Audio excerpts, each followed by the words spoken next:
Hubaan mansurah, bagaikan debu bertebaran. Hubaan mansurah bertebaran. Mansur sasa, mansur bertebaran. Kalau sijar mansur itu menolong kan. Kalau mansur itu mansur kan. Kalau mansur sin itu menolong. Tapi kalau mansur sursa itu bertebaran. Jadi amal kita ini bagai debu bertebaran nanti. Amal siapa namanya itu bisa begitu?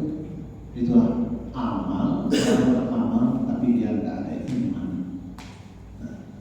Imannya tidak ada. Tidak ada iman yang berawal tidak beriman, tapi beramal. Ini mau baik ya. Jadi kebaikan yang dilakukan itu kalau orang tidak beriman, nanti akan terbuka, tidak akan bisa diambil kita. Itulah pokoknya iman itu. Jadi maka setiap amal kita itu dilandasi karena iman. Kenapa aku melakukan ini? Karena iman kepada Allah. Kenapa sholat? Karena beriman kepada Allah. Kenapa aku berbuat baik sama orang? Karena iman. Karena iman. Makanya yu'minu billahi wal yawmil akhir wal yaqul khairan aw liyasmut. Kenapa engkau berkata yang baik atau diam? Karena beriman kepada Allah. Barang siapa beriman kepada Allah dan hari akhir adalah berkata yang baik. Tolong beda. Makanya yu'minu billahi wal yawmil akhir, barang siapa beriman kepada Allah dan hari akhir, fal yukrim jarahu, dalam memuliakan tetanggaannya. Makanya yu'minu billahi wal yawmil akhir, fal yukrim dha'ifa. Kalau beriman kepada Allah dan hari akhir adalah memuliakan tamunya. Jadi amal tanpa iman itu nanti bagaikan debu bertebaran. Banyak orang seperti itu, imannya tidak ada iman, kosong imannya itu. Ini berbeda aja. Jadi bukan karena iman. Puasa juga bukan karena iman kita. Sedekah bukan karena iman. Ini pokoknya. Atau bisa juga bagaikan debu bertebaran itu amal tanpa sholat. Amal tanpa sholat, dia beramal tapi dia nggak sholat. Mana amalnya? Tapi dia nggak sholat. Dia ikut korban. Amal dia ikut korban ya. Korban amal ya, tapi nggak sholat. Wadah tidak ada, karena sholat itu kunci. Wadah. Ural Islam Mu'ayyuddin salah satu. Pegangan Islam dan sedia agama itu 3: syahadat, sholat, dan puasa. Ini wadah, kunci ibadah tiap agama.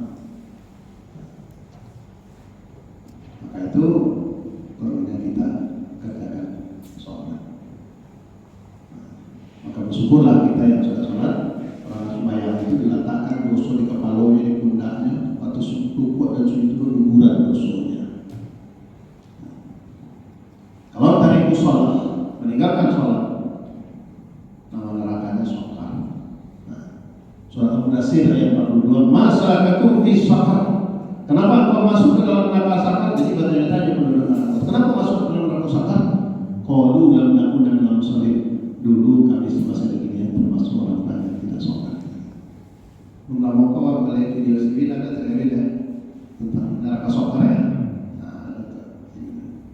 Kenapa engkau masuk ke dalam neraka sakar? Dulu kami tidak sembahyang, itu masuk. Itulah alhamdulillah ya, kita ngaji, mudah-mudahan kita yang sembahyang kurang-kurang, mudah-mudahan kita perbaiki lah. Yang sudah kita tingkatkan gitu. Nah, itu penting dalam kehidupan ini, sembahyang itu yang pertama sekali. Selanjutnya, amal yang diberikan kepada orang lain. Nah, itu nanti mau ya. Yang pertama tadi amal yang batal, yang kedua amal yang hapus, yang ketiga yang rusak karena dia. Yang keempat amal bagaikan debu bertebaran. Yang kelima amal diberikan kepada orang lain. Apapun atau amal diberikan kepada orang lain.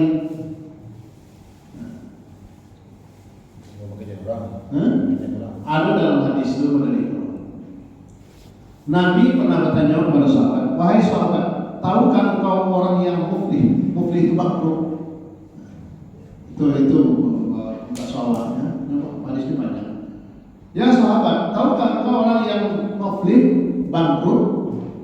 Apa jawab sahabat? Yang bangkrut itu yang tidak punya dinar, yang tidak punya dirham. Itu mata uang sama dulu gitu. Tidak punya pitih lah cara jawab. Itu udah bangkrut. Apa jawab Nabi? Bukan itu yang bangkrut. Orang yang bangkrut itu ialah orang yang nanti di akhirat membawa amal.